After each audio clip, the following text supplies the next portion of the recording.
അബ്രഹാമിൻ്റെ വിശ്വസ്തനായ കാര്യസ്ഥനായ Eleazar Abraham ഏൽപ്പിച്ച ആ വലിയ ദൗത്യവും ഏറ്റെടുത്തുകൊണ്ട് 10 ഒട്ടകങ്ങളുമായി അദ്ദേഹം അബ്രഹാമിൻ്റെ പിതൃദേശത്തേക്ക് യാത്ര തിരിച്ചു. അദ്ദേഹത്തിൻ്റെ പ്രധാന ലക്ഷ്യം തൻ്റെ യജമാനൻ്റെ പുത്രനായ ഇസഹാക്കിന് ഒരു വധുവിനെ കണ്ടെത്തണം എന്നുള്ളതായിരുന്നു. അങ്ങനെ മെസൊപ്പൊത്താമിയയിലെത്തി അവിടെ ഒരു കിണറ്റിൻ്റെ കരയിലായിരിക്കുമ്പോൾ എലിയാസർ ഒരു തീരുമാനമെടുത്തു. ഈ കിണറ്റിൽ ഈ നിമിഷത്തിൽ വെള്ളം കോരുവാൻ വരുന്ന കന്യകമാരിൽ സുന്ദരിയായ ഒരു പെൺകുട്ടിയുടെ അരികിൽ ചെന്നിട്ട് വെള്ളം കുടിക്കാൻ ചോദിക്കുമ്പോൾ അവൾ വെള്ളം കുടിക്കാൻ തരികയും ഒട്ടകങ്ങൾക്ക് കോരിത്തരാമെന്ന് നല്ല മനസ്സോടെ ഏത് പെൺകുട്ടി പറയുമോ അവളായിരിക്കും എൻ്റെ യജമാനൻ്റെ പുത്രൻ്റെ വധു എന്ന് തീരുമാനമെടുത്തിരിക്കുമ്പോൾ ഒരു കൂട്ടം പെൺകുട്ടികൾ അവിടുന്ന് കുടങ്ങളുമായിട്ട് വെള്ളം കോരുവാനായി കടന്നു വന്നു. അവർ നീരാഴിക്കുള്ളിലിറങ്ങി വെള്ളം കോരി കരകയറി വരുമ്പോൾ റിബേക്ക എന്ന സുന്ദരിയായ പെൺകുട്ടിയുടെ അരികിൽ ചെന്ന് എലിയാസർ വെള്ളം ചോദിച്ചു. അവൾ സന്തോഷത്തോടുകൂടെ വെള്ളം അദ്ദേഹത്തിന് കുടിക്കാനായി കൊടുത്തു. ആ പെൺകുട്ടി കുടിച്ച് തീർന്നപ്പോൾ യജമാനോട് ചോദിച്ചു, താങ്കളുടെ ഒട്ടകങ്ങൾക്കും കോരി കൊടുക്കട്ടെ എന്ന് ചോദിച്ചു. അവിടെ അത്ഭുതം നടക്കുകയാണ്. എലിയാസർ വളരെ സന്തോഷവതനായി താൻ കൊണ്ടുവന്ന ആഭരണങ്ങളിൽ നിന്നും 1/2 ശേക്കൽ തൂക്കമുള്ള ഒരു പൊൻമൂക്കുത്തിയും 10 ശേക്കൽ വീതമുള്ള 2 പൊൻവളകളും റിബേക്കയുടെ കരത്തിൽ കൊടുത്ത് അവളെ അണിയിപ്പിക്കുവാനിടയിൽ തീർന്നു.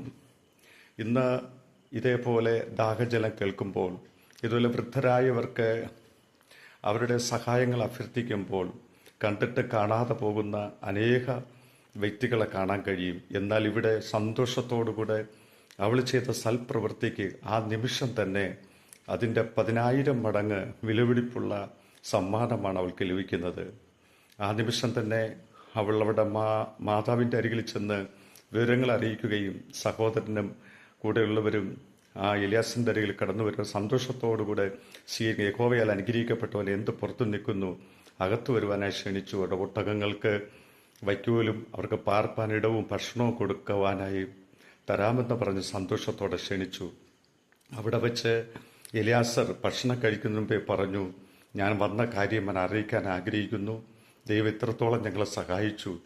ഈ യജമാനൻ്റെ പുത്രന് വധുവായി ഈ പെൺകുട്ടിയെ തരാമെന്ന് ചോദിച്ചു. ഒരു സന്തോഷത്തോടെ യഹോവയിൽ സംഭവിച്ചു, യഹോവയിൽ വരുന്ന കാര്യമാകയാൽ ഞങ്ങൾ തടസ്സം നിൽക്കുന്നില്ല, പെൺകുട്ടിയെ കൂട്ടിക്കൊണ്ടുപോകാൻ പറഞ്ഞു. ഉടനെ തന്നെ ഭക്ഷണം കഴിച്ച് രാവിലെ എല്ലാവിധ കൊണ്ടുവന്ന പൊൻകസവ് കൊണ്ടുള്ള വിലയേറിയ വസ്ത്രം അണിയിച്ച് ചിത്രത്തൈലുള്ള വിശേഷമായ വധുവിനെ അണിയിപ്പിക്കാനുള്ള വസ്ത്രം ധരിപ്പിച്ച് വെള്ളിയാഭരണങ്ങളും സ്വർണ്ണാഭരണങ്ങൾ അണിയിച്ച് അവളെ ഒട്ടകപ്പുറത്ത് കയറ്റി അവളെ അബ്രഹാമിൻ്റെ ഭവനത്തിലേക്ക് കൊണ്ടുവരികയാണ്. വഴിയിൽ പ്രാർത്ഥനയോടെ കാത്തുനിന്ന ഇസഹാക്ക് അവളെ കണ്ടു. അവൾ ഒട്ടകത്തിൽ നിന്നിറങ്ങി അവളെയും കൂട്ടി ഇസഹാക്കിൻ്റെ ഭവനത്തിലേക്ക് കടന്നു പോകാനിടയിൽ തീർന്നു.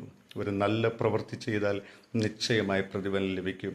ആ അബ്രഹാമിൻ്റെ നിയോഗം ഏറ്റെടുത്തുകൊണ്ട് പ്രാർത്ഥനയോടുകൂടെ ഇറങ്ങിയ എലിയാസറിൻ്റെ ജീവിതത്തിൽ അത്ഭുതം കാണുവാനിടയിൽ തീർന്നു. തനിക്ക് മുമ്പേ ദൈവം ദൂതന്മാരയച്ച് തൻ്റെ പ്രവൃത്തിയെ സാധ്യമാക്കിയതുപോലെ താങ്കളുടെ ജീവിതത്തിൽ ദൈവം അത്ഭുതം ചെയ്യും. ദൈവത്തിൽ ആശ്രയിച്ച് മുന്നോട്ട് ഗമിക്കുക. ദൈവം കൂടെയിരിക്കും, ലജ്ജിക്കേണ്ടി വരില്ല. യാത്രയിൽ ദൈവ സാന്നിധ്യം കൂടെയിരിക്കും. ഈ മെസ്സേജ് നിങ്ങളുടെ ജീവിതത്തിൽ അനുഗ്രഹമായി തീരട്ടെ എന്ന് പറഞ്ഞുകൊണ്ട് എൻ്റെ വാക്കുകളുടെ ചുരുക്കം ദൈവമായ കർത്താവ് അനുഗ്രഹിക്കുമാറാകട്ടെ. ആമേൻ.